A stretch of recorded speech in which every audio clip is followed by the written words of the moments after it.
चतुर नरं चैव नरोत्तमं देवीं सरस्वतीं व्यासं ततो जयमुदीरयेत्। पांच कोस वृंदा विपिन प्रिय प्यारी को धाम, पशु पंखी जहाँ रटत हैं श्री राधा राधाना। श्री लाडली लाल की जय। परम पूज्य माँ बाबूजी बाबा की जय। देवर्षि नारद जी महाराज की जय। जय जय श्री राधे, जय जय श्री राधे, जय जय श्री राधे।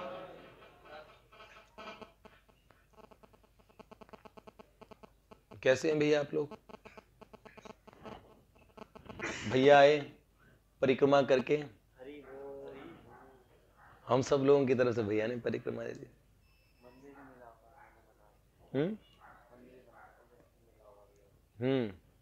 बच्चे कह रहे हैं पिछली बार हम परिक्रमा मार्ग में सब जने मिलके मंदिर बना के आए थे, तो यहाँ मंदिर मिल गया। मैंने कहा हो सकता है भगवान खुश हो गए हो बच्चों की इस लीला पे, बड़ा मंदिर बना के आए थोड़ा। तो अभी मंदिर की भूमि मिलनी शुरू हुई है,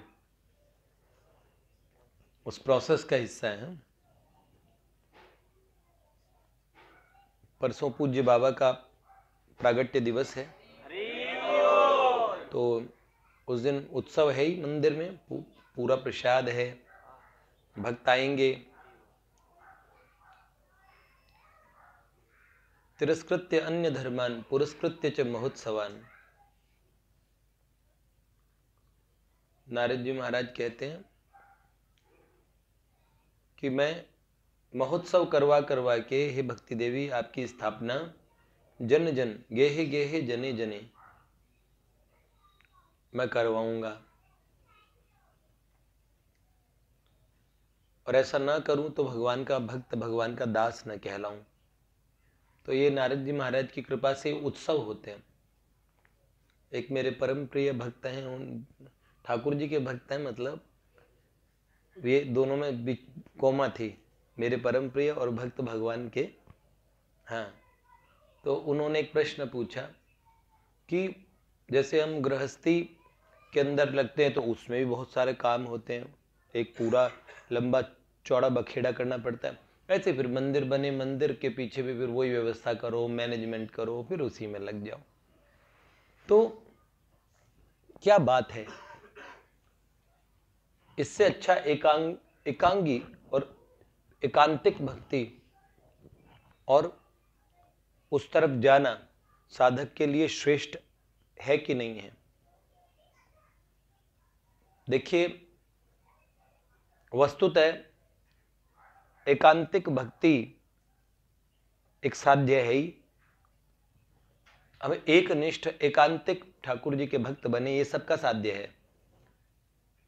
लेकिन हमारा तो अपना विचार अगर मेरा कोई पूछे तो मुझे लगता है जब तक देहाध्यास है, देह में ममत्व है, तब तक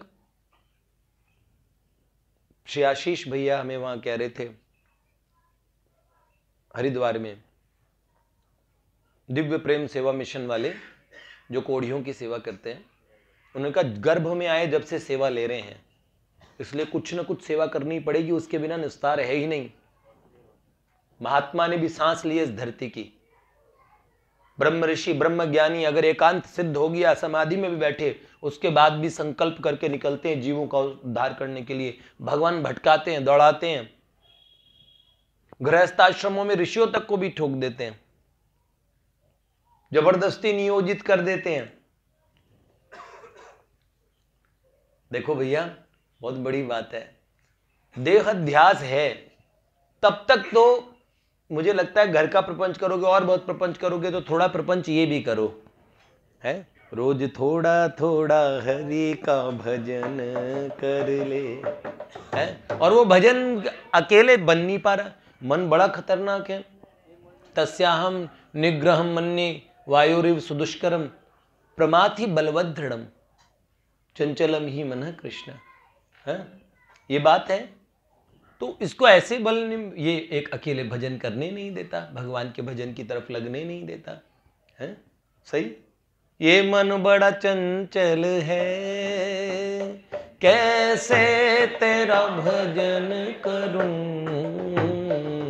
जितना इसे समझाऊं प्यारी, जितना इसे समझाऊं उतना ही मचल जाए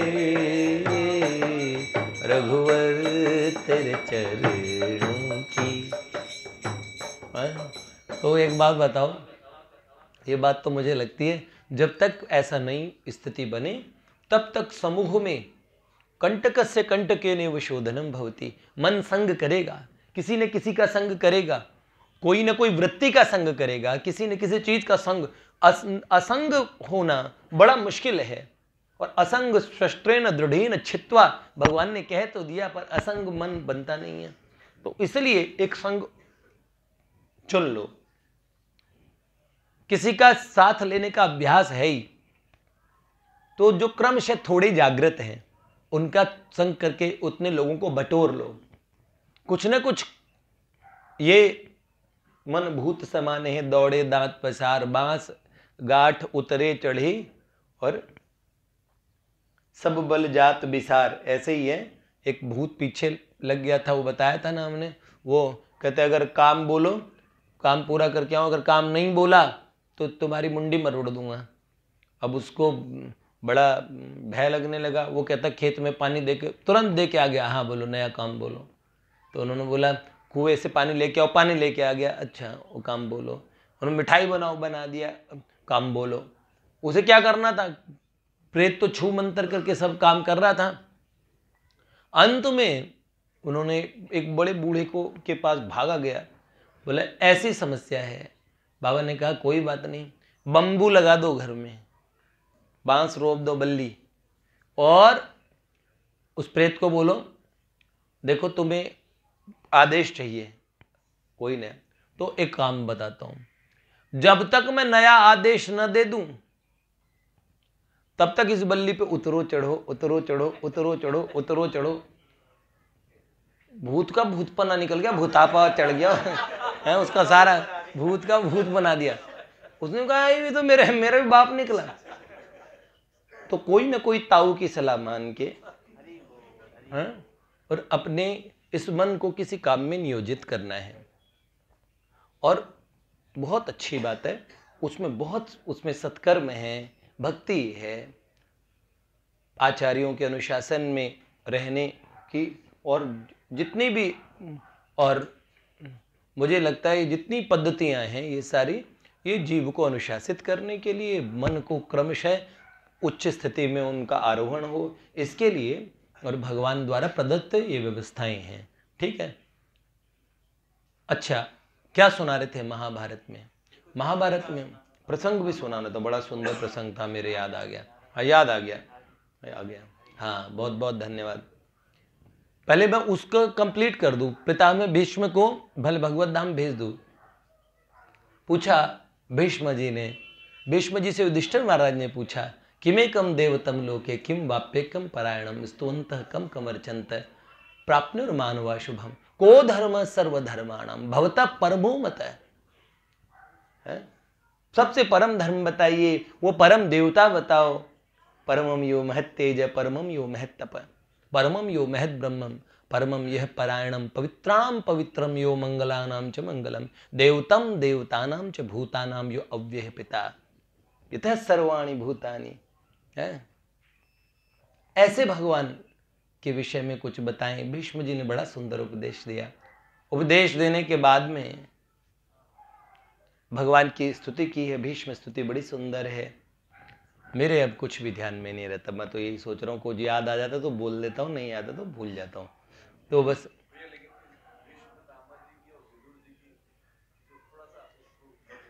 मैं सोचता हूँ कि उसका एक अलग से ही बताएं, है ना। एक भीष्म हाँ, जो उन्होंने उपदेश किया, बड़ा सुंदर उपदेश है, महाभारत का सेकंड पार्ट उनके उपदेश से भरा हुआ है, और वो उपदेश बताने शुरू कर दूं ना तो मुझे 1 साल चाहिए। और अगर स्तुति सुनानी तो कभी स्तुति आपको अलग से सुना दूंगा। पितामह भीष्म भगवान को कहने लगे, जब अंत समय की वेला आई तब सारे बड़े बड़े ब्रह्म ऋषि सब इस उपदेश को सुन रहे थे। भीष्म प्रयाण करने वाले हैं, भगवान से कहने लगे आप शंख चक्र गदा पद्म धारण करके सरकार यहाँ खड़े रहिए, आपकी आंखों के सामने मैं इस देह का और मेरे प्राणों का उत्सर्ग चाहता हूँ।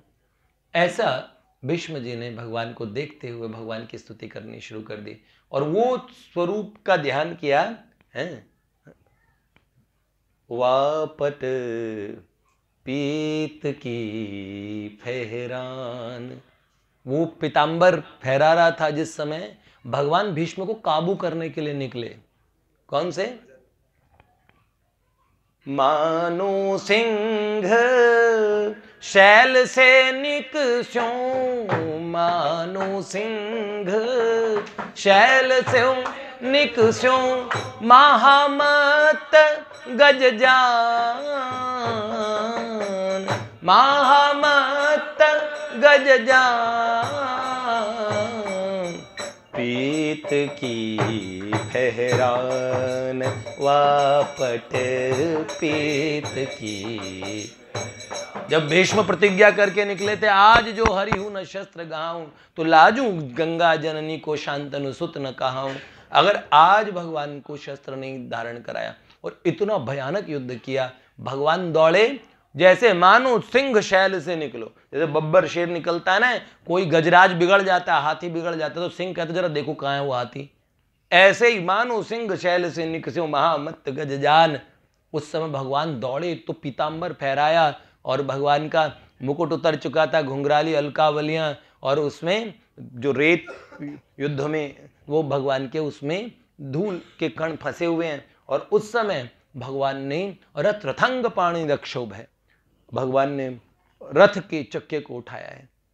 तो भीष्म मरे मरे मरे चारों तरफ, और भीष्म उस सुंदर स्वरूप का ध्यान कर रहे हैं भगवान का। भगवान दीर्घ श्वास ले रहे हैं, विशाल वक्ष स्थल भगवान का प्रकंपित है, गंभीर नाभि आगे पीछे होती है, और भगवान इतने सुंदर लग रहे हैं। धरती माता घबरा गई तो भगवान ने पीतांबर फेंक दिया धरती पे और आश्वासन दिया कि घबराने की जरूरत नहीं है, ये मैं सिर्फ गुस्से का प्रदर्शन कर रहा हूँ भीष्म की प्रसन्नता के लिए।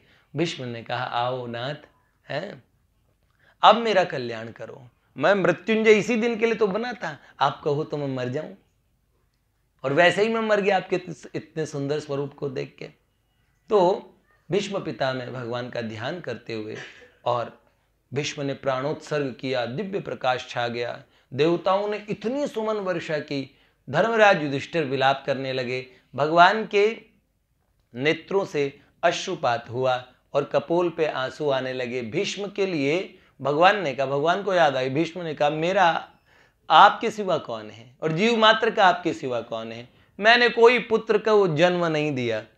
लेकिन कहते कौन पिंडदान करेगा, कौन करेगा, भीष्म को इस बात की चिंता नहीं है।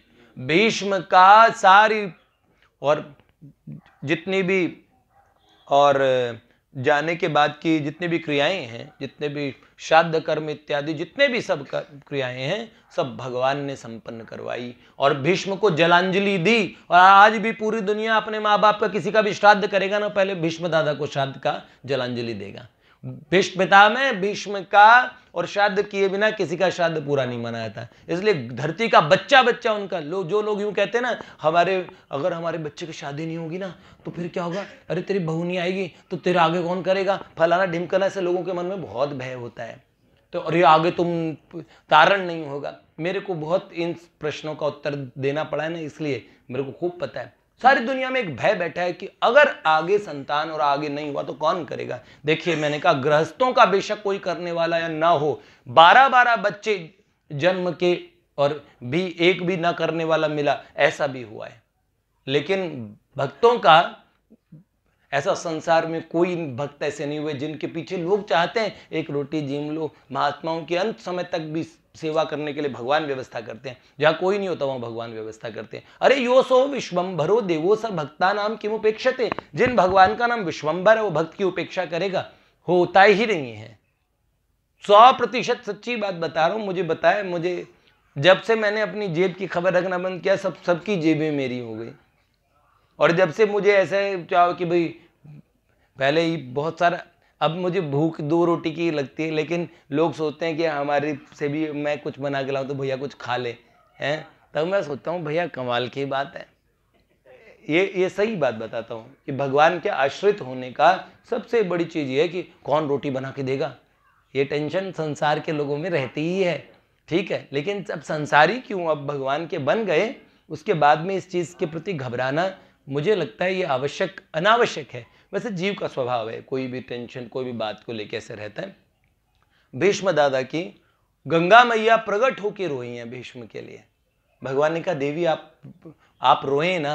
उन्होंने कहा मेरा भीष्म जैसा बेटा चला गया और ऐसा दृश्य मैंने देख भी लिया है। गंगा जी तक को भी विलाप करना पड़ा। माता और पुत्र का है, माँ बेटे का है इस जग में बड़ा ही निर्मल नाता, पूत कपूत सुने हैं लेकिन माता नहीं कुमाता। कुपुत्रो जाए तो क्वचिदपि कुमाता न भवति। माँ माँ ही होती है, चाहे वो जगत माता हो और चाहे हमारे, मैं कहता हूँ छोटे से चींटी भी अपने बच्चे को बचाती है। मातृभाव बहुत बड़ा है। भगवान ने ही मातृभाव उत्पन्न किया है। भगवान के अंदर वात्सल्य नाम का भाव रहता है सदा। भैया पितामह भीष्म महाराज की जय। भीष्म पितामह के बाद में महाभारत में बहुत सारी बहुत सुंदर सुंदर घटनाएं, वो और आपको पांडवों के उसमें सुनाऊंगा। एक घटना देखिए,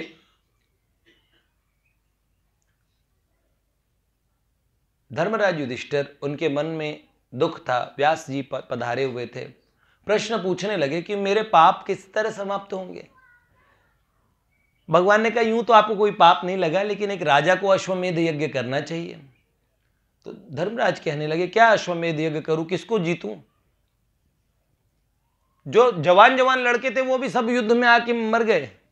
अब छोटे छोटे बच्चे राजा बने, उनके भी वो क्या तो लड़ाई करेंगे, उन्हें अधिकार में लेना, उनसे कर मांगना, ये शोभा नहीं देता। और मेरे पास धन भी नहीं है। भगवान ने कहा देखो जमीन में गड़ा हुआ जो धन है वो कुबेर, कई लोग जमीन में धन गाड़ जाते थे, पता है कुबेर के दूत उसे ले जाते हैं। बहुत लंबे समय गड़ा रहता है तो यक्ष वगैरह उसे कब्जा कर लेते। धरती में दबा हुआ धन, यक्षों की जो साधना करते उन्हें पता लग जाता कि यहाँ धन गड़ा है, वो जमीन खरीद लेंगे महंगी से महंगी में, और वो जो वहां धन निकलवा भी लेते हैं। ऐसी विद्या होती है जिसे कहाँ कहाँ धन गड़ा है, कौन कौन से खेत में किधर धन गड़ा है, तो उन्हें पता लगता है। तो भगवान ने इस तरह इतना धन दिलवाया पांडवों को, 3 अश्वमेध यज्ञ हो पाए और 3 अश्वमेध यज्ञ किए पांडवों ने। तो ये चर्चा चल रही थी।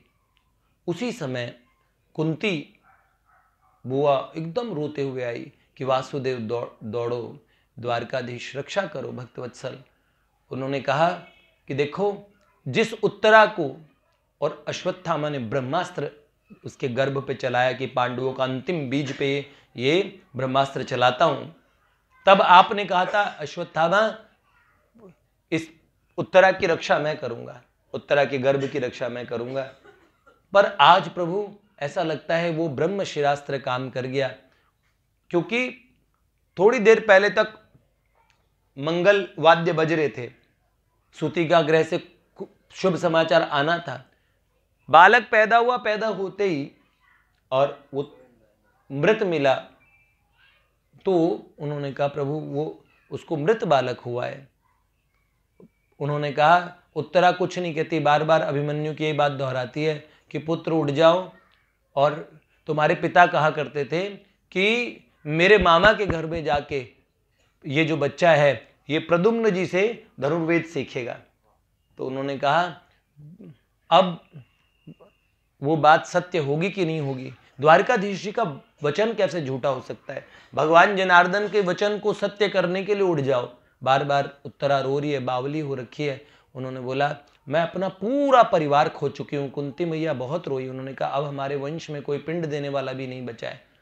ऐसा रोने लगी। सुभद्रा जी ने कहा भैया मैं आप सारी दुनिया को जीवन दे सकते हैं, तो इस बार मेरे पौत्र को, मैं पुत्रहीना हूं, अभिमन्यु जा चुके हैं, अब मेरा पौत्र भी चला गया, अब ये कष्ट मैं बर्दाश्त नहीं कर पाऊंगी, तो आप कृपा करके अब इन्हें जीवित करें। मेरी बूढ़ी सास पे कृपा करें, मेरी बहन पांचाली हैं, भगवती द्रौपदी, इन पे कृपा करें और आप मेरे पौत्र को जीवन दान दें।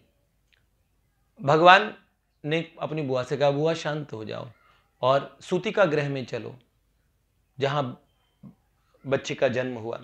उस सूतिका गृह में सब मंगल दीपक, मंगल पूजन का सामान, सारी ऐसी व्यवस्थाएं थी। और उत्तरा दुख के मारे मूर्छित थी।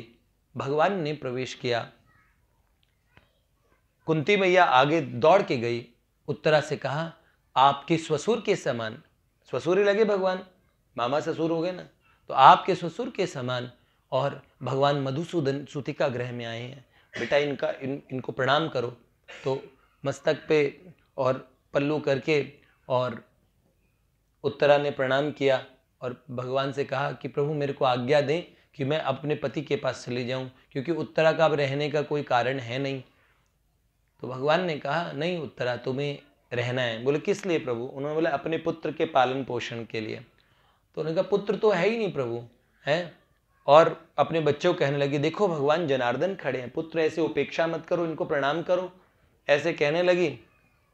भगवान ने देखा कि ये बालक, उन्होंने कहा दुखी मत हो, ये तो कुरुकुल का भविष्य है। भगवान ने द्रौपदी से इशारा करके जल मंगवाया और एक आसन पे आचमन करके भगवान बैठ गए और हाथ में जल लिया और शपथ खाई। भगवान तो यूं तो उस बालक की धड़कनें भगवान के आते ही देखते ही चल पड़ी थी, लेकिन फिर भी शपथ ली भगवान ने, ये दिखाने के लिए कि देखो किस तरह से भगवान, किस तरह समूहम सर्वभूतेषु हैं। तो भगवान ने हाथ में जल लिया।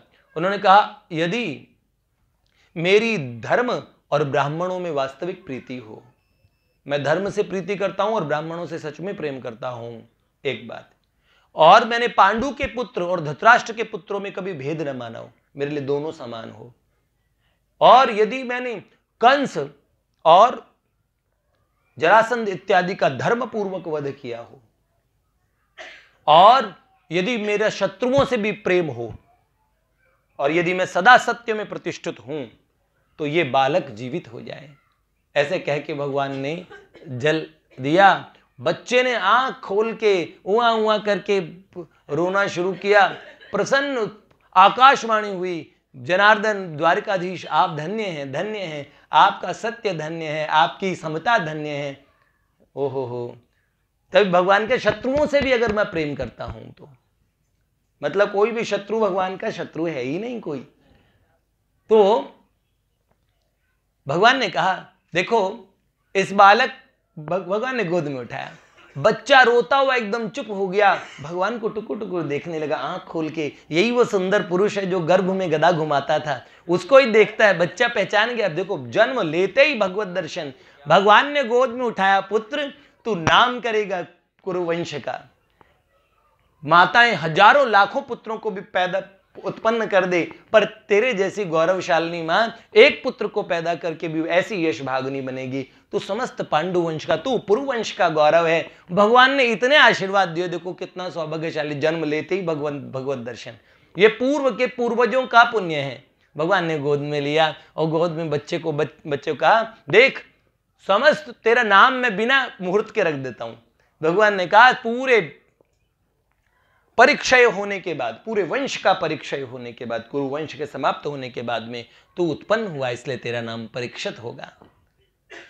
सुभद्रा जी ने कहा पुत्र, अपने पौत्र को कहा कि नन्हे शिशु तेरा परिरक्षण गर्भ में इन परम पुरुष ने किया, इसलिए उनके द्वारा परिरक्षित होने से तू परीक्षित होगा। उत्तरा जी ने मरी मन में कहा वैसे ये अधिकार तो मेरा है, पर श्याम सुंदर ने और इनका नाम रखा, इनका नाम परीक्षित वास्तव में कि ये परम पुरुष द्वारा रक्षित हैं, इसलिए इनका नाम परीक्षित है। और धौम्य ऋषि बाद में पहुंचे, उन्होंने कहा मैं पंडित जी तो मैं हूं, इस वंश का नाम मुझसे रखवाया नहीं। तो उन्होंने बोला आप बताइए प्रभु क्या नाम रखना चाहिए। तो उन्होंने कहा ये गर्भ से निकलने के बाद ये बच्चा टुकुर टुकुर देखता रहता चारों दिशाओं में। तो बोले ये क्यों देखता है? ये देखता है वो सुंदर पुरुष जो मुझे जन्म लेते ही दिखे थे और जो गर्भ में मुझे 9 महीने तक जिन्हें मैं देखता रहा। अश्वत्थामा का ब्रह्मास्त्र घूमता था गर्भ में और भगवान अखंड मंडलाकार अपनी कौमुद की गदा को घुमाते थे, बार बार रक्षा करते रहे। और जैसे ही गर्भ से बालक बाहर आने वाला था भगवान तिरोहित हो गए। भगवान ने कहा ब्रह्मशिरास्त्र, ब्रह्मास्त्र की मर्यादा है कि वो जिस पे लगता है उसे खत्म करता है। ये ब्रह्मास्त्र की बात भी पूरी रख दी भगवान ने और भक्त की रक्षा का वचन भी निभा दिया। भक्तवत्सल भगवान की, श्री परीक्षित महाराज की। इन्हीं परीक्षित से कलयुग भी डरता था, पहले परीक्षित जाए तो मैं आऊं। भगवान के भक्तों का सामर्थ्य भी बहुत अद्भुत होता है भैया। देखो ये मैंने आपको इन शॉर्ट, क्योंकि आगे बढ़ने से पहले बताई, जो जिन भक्त का चरित्र सुनाने वाला था वो भी मुझे बहुत सुंदर लगता है। वो है जैमिनी अश्वमेध में, महाभारत का जैमिनी अश्वमेध वाला हिस्सा। जब अश्वमेध यज्ञ किया पांडवों ने अश्वमेध की जो यात्राएं की, उस यात्रा में अर्जुन महाराज निकले।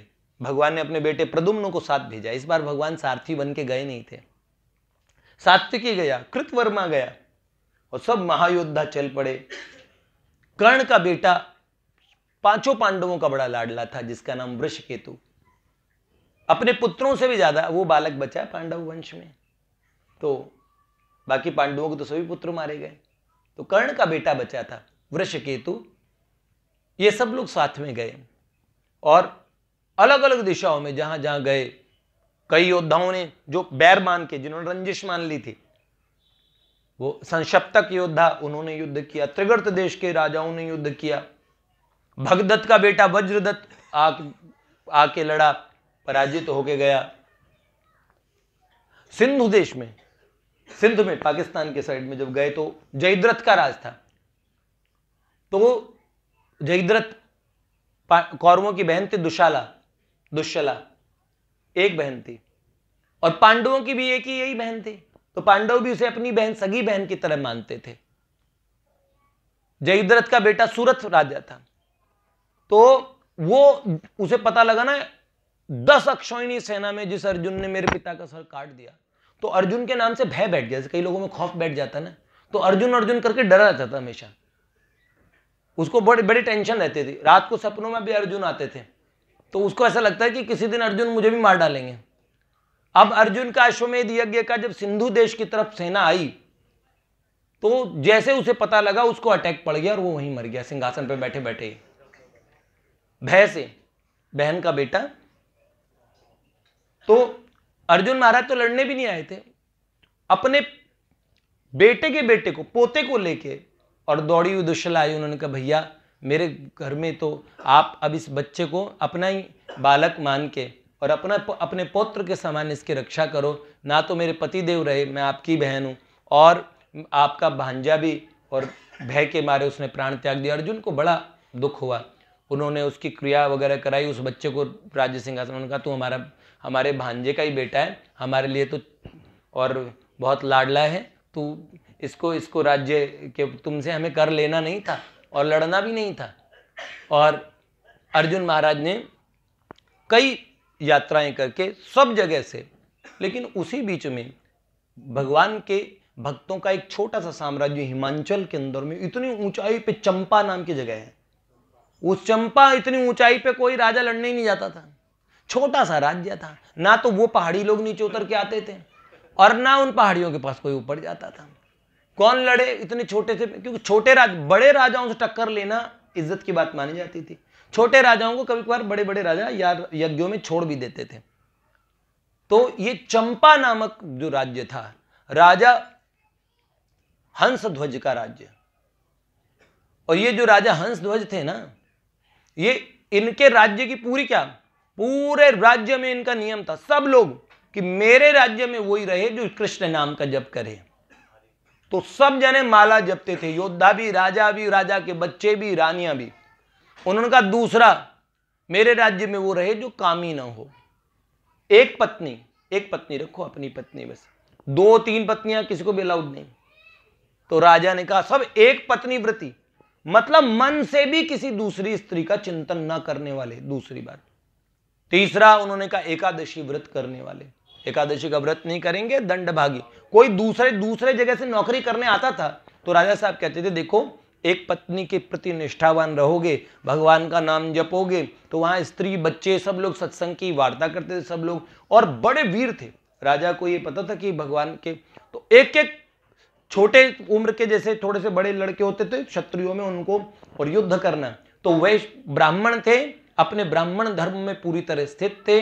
वैश्य बड़े ईमानदार थे और शूद्र बड़े सेवा करने वाले थे, बड़े निष्ठावान भगवत भक्त।